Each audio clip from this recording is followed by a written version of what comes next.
नमस्कार दोस्तों, स्वागत है एक और नए शानदार वीडियो में। बात करने वाले हैं उत्तराखंड पब्लिक सर्विस कमीशन के द्वारा जो वैकेंसी निकाली है सब इंस्पेक्टर के पोस्ट पे, इसके लिए कैसे आपको फॉर्म को अप्लाई करना है स्टेप बाय स्टेप मैं आपको जो एक लाइव फॉर्म फिल करके यहाँ पे आप देखेंगे तो स्टार्ट डेट 31 जनवरी और इन डेट 20 फरवरी रखा गया है।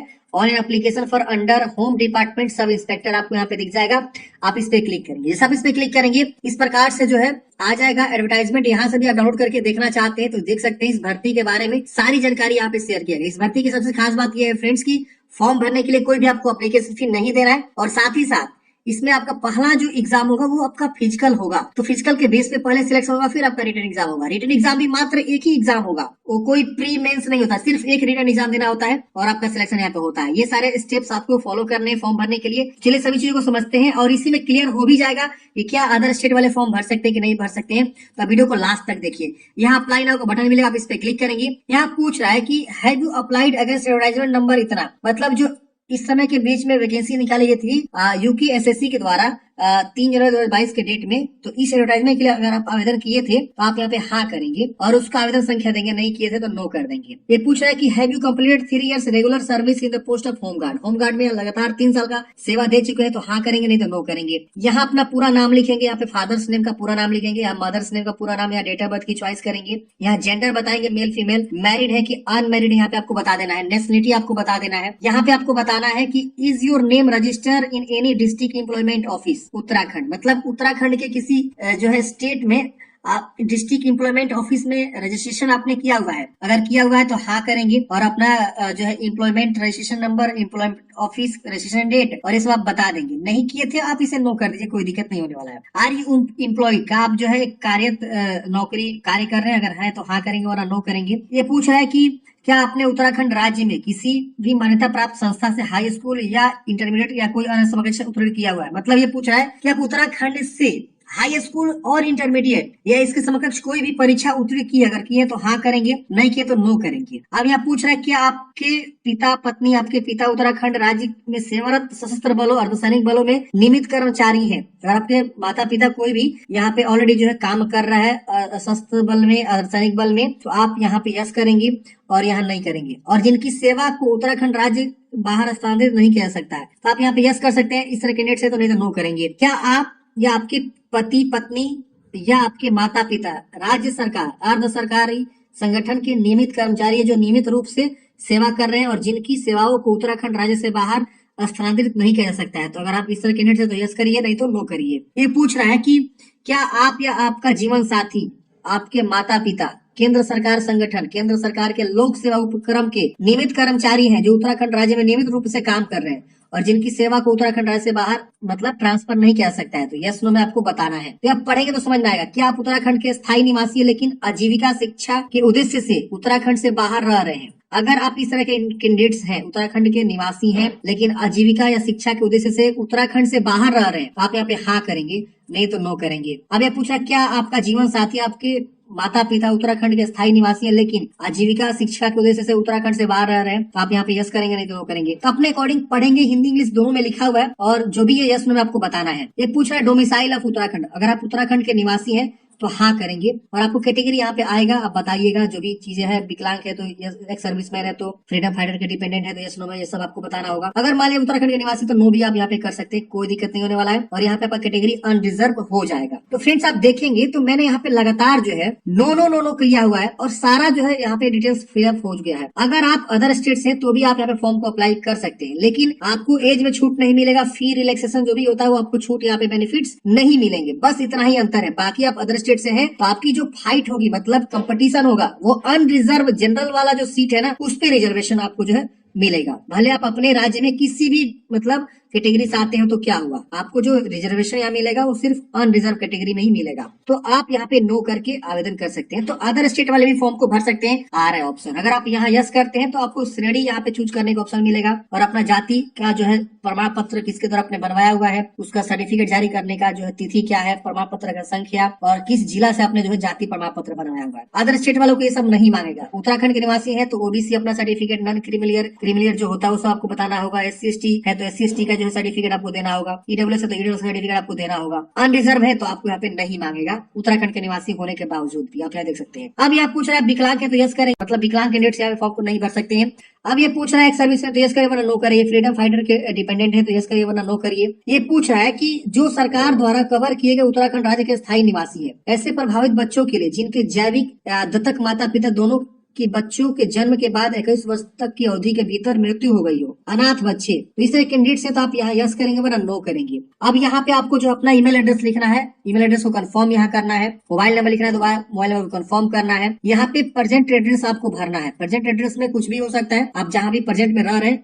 अच्छा, प्रॉपर एड्रेस जो है 2 लाइन दिया हुआ, लाइन 1 लाइन 2 दोनों लाइन को यूज करते हुए आपको एड्रेस को लिखना है। जैसे मान लीजिए आपका गाँव का नाम रामपुर है तो विलेज रामपुर, ऐसे पोस्ट भी मान लीजिए आपका रामपुर है, यहाँ रामपुर ऐसे। फिर यहाँ राज्य चूज करेंगे, जो भी आपका राज्य है यहाँ से जो है आएगा ऑप्शन, आप यहाँ से चुनाव कर लेंगे। फिर यहाँ जिला आएगा, जिला का चुनाव करेंगे।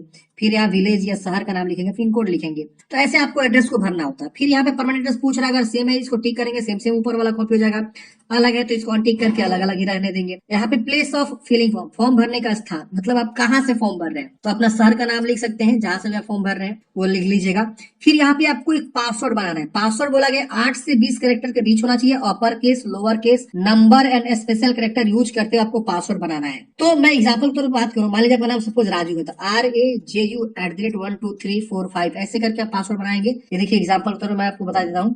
तो आप इसी तरह से पासवर्ड को आप बनाएंगे तो आपका जो पासवर्ड इजीली सेट हो जाएगा, और फिर पासवर्ड को यहाँ कंफर्म भी कर देना है। फिर ये कैप्चा कोड को भरना है और सबमिट वाले ऑप्शन पे आपको क्लिक करना है। तो जैसे कि मैंने फ्रेंड्स आप लोगों को बताया कि यहाँ पे जो है अदर स्टेट वाले फॉर्म भर सकते हैं, नहीं भर सकते हैं। तो यहाँ पे मेरे अकॉर्डिंग अभी तक तो सब चीज सही चल रहा था। यहाँ पे आप देखेंगे तो मैंने सारा जानकारी भर दिया है, सब यहाँ पे नो है, और यहाँ पे डोमिसाइल वगैरह भी सब चीज मैंने अच्छे से भर दिया है। यहाँ पे मैंने पासवर्ड बना लिया, कैप्चा कोड भर दिया, करते हैं सबमिट। सबमिट करते लिख रहा है you are not eligible to apply, please read the advertisement. मतलब क्या कि आप एलिजिबल नहीं है, आप एडवर्टाइजमेंट को पढ़िए। तो यहाँ पे क्या है कि यहाँ पे अगर मैं यस करता हूँ, यहाँ आप देखिएगा ध्यान से, यहाँ पे कि आप हाई स्कूल इंटरमीडिएट जो है या इसके जो ग्रेजुएशन वगैरह है यहाँ पे यस होना चाहिए, मतलब आप हाई स्कूल इंटरमीडिएट जो है आप पढ़े होने चाहिए उत्तराखंड से, तो ही आप फॉर्म को भर सकते हैं। तो आप हम यहाँ देखेंगे सबमिट करेंगे तो हमारा इजीली जो सबमिट हो जाएगा। देखिए हो गया। तो ये चीजें हैं फ्रेंड्स, भले आप उत्तराखंड के निवासी नहीं है तो क्या हुआ, लेकिन आप उत्तराखंड से हाई स्कूल इंटरमीडिएट ये सब आप पढ़े होने चाहिए तो ही आप फॉर्म को भर सकते हैं। तो अदर स्टेट वाले वही लोग फॉर्म भर सकते हैं जो उत्तराखंड से हाई स्कूल इंटरमीडिएट पढ़े हो। मैंने आपको साफ यहाँ पे करके दिखाया, आपने एग्जाम्पल के साथ देखा। चलिए यहाँ नीचे आते हैं, इन दोनों को डिक्लेयर करते हैं। No I want to change my some details, इसको मत टिक करिएगा, मतलब इससे आप एडिट करना के लिए बोलेगा। यहाँ पे जैसे मैंने टिक करूंगा ना, एडिट का ऑप्शन आ जाएगा, इसको टिक करेंगे और यहाँ सबमिट करेंगे। हमारा फॉर्म जो है फाइनल सबमिट हो जाएगा और रजिस्ट्रेशन जो है हमारा कंप्लीट हो जाएगा। तो अदर स्टेट वाले के लिए मैंने बता दिया फ्रेंड्स कि क्या वो भर सकते हैं कि नहीं भर सकते हैं, और आपने देखा भी। चलिए यहाँ करते हैं सबमिट। सबमिट करते हैं फ्रेंड्स, हमारा जो फॉर्म फाइनल सबमिट हो जाता है और यहाँ कंप्लीट हो जाता है रजिस्ट्रेशन प्रोसेस। आगे का प्रोसेस समझते हैं हम। अब यहाँ पे आपका ईमेल आईडी वगैरह सब शो होता है, आपको यहाँ पे क्लिक है टू लॉगिन का ऑप्शन मिलता है, आप इस पे क्लिक करेंगे, हमारा लॉगिन पेज ओपन होता है। यहाँ पे हम ईमेल आईडी लिखते हैं, पासवर्ड जो हमने बनाया था वो लिखेंगे, कैप्चा कोड भरेंगे और लॉगिन वाले ऑप्शन पे क्लिक करेंगे। लॉगिन करते हैं फ्रेंड्स, हमारा इस प्रकार से लॉगिन हो जाता है। यहाँ पे डैशबोर्ड हमारा खुल जाता है और यहाँ पे बोला गया कि जो भी स्टार मार्क्स लगे हैं वो सब आपको भरना मैंडेटरी है। और यहाँ देखेंगे इनकम्प्लीट दिखा रहा है और यहाँ पे आपका एक टाइमिंग चल रहा है, आधा घंटे का पूरा समय मिल रहा है। आप आधा घंटे में फॉर्म को कंप्लीट करेंगे। अगर आप नहीं कर पाते हैं तो कोई बात नहीं, लॉग आउट हो जाइएगा, लेकिन आप दोबारा लॉगिन करके वहां से कंटिन्यू कर सकते हैं। यहाँ पे आपका परीक्षा का नाम वगैरह सब चीज यहाँ पे शो होता है। आप नीचे आएंगे और यहाँ पे देखिए पद का नाम बोला है कि आप कौन से पद का जो है अप्लाई करना चाहते हैं। तो आप अपने अकॉर्डिंग जो है मल्टीपल चॉइस भी कर सकते हैं, जिस भी पद के लिए देना चाहते हैं, क्योंकि 4 वैकेंसी है। यहाँ देखेंगे sub inspector police, civil police, इसके sub inspector intelligence male female, और यहाँ देखेंगे प्लाटून कमांडर, सिर्फ ये मेल यहाँ फॉर्म भर सकता है। इसमें अगर कोई फीमेल है तो ये वाला उनके लिए नहीं होगा। और यहाँ पे फायर स्टेशन सेक्शन ऑफिसर, तो अगर आप चारों के लिए प्रेफरेंस देना चारों दे सकते हैं, और किसी एक के लिए देना चाहते तो किसी एक का भी आप प्रेफरेंस दे सकते हैं। अब यहाँ पे आपको जो है एसेंशियल क्वालिफिकेशन बतानी है, तो add your qualification 10th onwards, मतलब 10th के बाद आगे का जो भी क्वालिफिकेशन है सबको ऐड करना है। तो पहले हम यहाँ पे मैट्रिक का जानकारी ऐड करेंगे, फिर 12वीं का, फिर जो है ग्रेजुएशन का, फिर उसके आगे जो भी हमने पढ़ाई किया, फिर यहाँ पे डिग्री का नाम जो आएगा, फिर यूनिवर्सिटी कहाँ से आपने किया हुआ, ये 10वीं क्लास, फिर यहाँ पे जहां से भी आपने किया हुआ वो आप यहाँ से चुनाव कर लेंगे जो भी राज्य से। फिर बोर्ड का नाम आएगा, बोर्ड आप यहाँ पे चूज करेंगे जो भी बोर्ड से आपने जो है पास आउट किए हैं। इसके बाद से यहाँ पे पासिंग ईयर और स्ट्रीम बताएंगे हाई स्कूल, और यहाँ पे आपका जो है इश्यूइंग मतलब आपका मार्क्स है कि ग्रेडिंग है या नॉट अप्लीकेबल, जो भी यहाँ पे चूज करेंगे। कितना ऑब्टेंड आपको मिला हुआ है और कितना का था यहाँ बताएंगे, ऑटोमेटिक परसेंटेज यहाँ पे आ जाएगा। और यहाँ ऐड क्वालिफिकेशन पे क्लिक करेंगे तो हमारा 10वीं की जानकारी यहाँ पे ऐड हो जाएगा। फिर एक और बक्सा यहाँ पे ओपन हो जाएगा और यहाँ पे अब हमको 12वीं की जानकारी भरना है, फिर उसी तरह से ग्रेजुएशन की जानकारी। तो बारी बारी से जो है 10वीं के बाद जितने भी क्वालिफिकेशन है, एसेंशियल क्वालिफिकेशन, वो सब हम यहाँ पे ऐड कर लेंगे और यहाँ पे सारा जो है जानकारी ऐड हो जाएगा। तो फ्रेंड्स हम यहाँ पे जो है मैट्रिक और इंटर की जानकारी को यहाँ पे ऐड कर लिया, आप यहाँ पे देख सकते हैं। और यहाँ पे मैट्रिक जब आप ऐड करेंगे ना तो यहाँ पे सिर्फ हाई स्कूल आएगा, और इंटर यूज करेंगे तो आपको यहाँ पे बोलेगा साइंस सब्जेक्ट से पास हुए हैं या अपना स्ट्रीम बताना होगा आपको।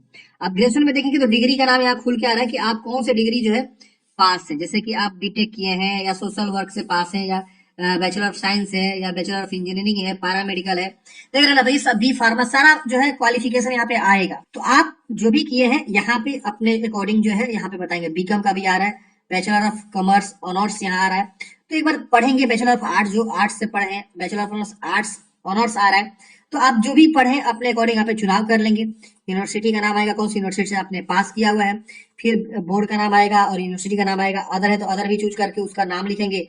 अगर इसमें से कुछ दिख रहा है तो आप उसका चॉइस कर लेंगे।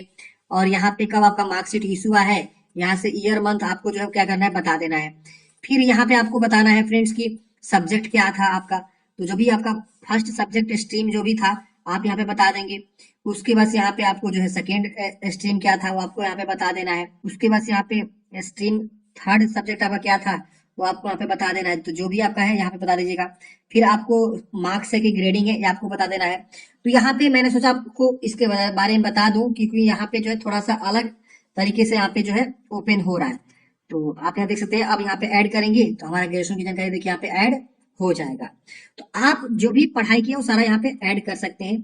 इसके आगे भी कोई क्वालिफिकेशन है तो आप यहाँ पे देखिए पीजी यूजी का भी ऑप्शन आ रहा है, देखिए पीजी का आ रहा है तो आप ऐड कर सकते हैं, नहीं है तो इसे छोड़ दीजिएगा। अब आता है कि have you served the territorial army, आप टेरिटोरियल आर्मी 2 साल सेवा किए तो यस करेंगे, नहीं किया तो नो करेंगे। Do you possess national cadet certificate B, आप एनसीसी बी सर्टिफिकेट धारित है तो यस करेंगे वरना नो करेंगे। सी है तो यस करेंगे वरना नो करेंगे। अब यहाँ एडिशनल रिलैक्सेशन के बारे में पूछ रहा है, हाइट चेस्ट, तो उसमें छूट लेना चाहते हैं तो यस करेंगे। और अपना हिल एरिया से जो भी कैंडिडेट है छूट ले सकता है पहाड़ी क्षेत्र से, तो यहाँ पे अपनी जानकारी देगा, नहीं है तो नो कर देंगे। और यहाँ पे पूछ रहा है कि क्या आपके पास केंद्र या राज्य सरकार द्वारा मान्यता प्राप्त संस्था से कंप्यूटर एप्लीकेशन प्रमाण पत्र है कम से कम 6 महीने का, जैसे डीसीए एडीसीए जो कोर्सेज होते हैं, तो आप यहाँ पे यस करेंगे, नहीं है तो नो भी कर सकते हैं। एग्जाम सेंटर आपको कहाँ रखना है यहाँ पे देखेंगे तो आपको जो है 2 प्रेफरेंस आपको दे देना है। फिर पूछ रहा है is there any criminal case, आपके अगेंस्ट कोई क्रिमिनल केस है तो यस करेंगे वरना नो करेंगे। वेदर डिबार्डेड या ब्लैक लिस्टेड फॉर एग्जामिनेशन, किसी एग्जामिनेशन से आपको डिबार्ड किया गया है या ब्लैक लिस्ट किया गया है, जैसे कि आप देख सकते हैं इतने सारे एग्जाम के नाम दिया हुआ है, इसमें बताएंगे।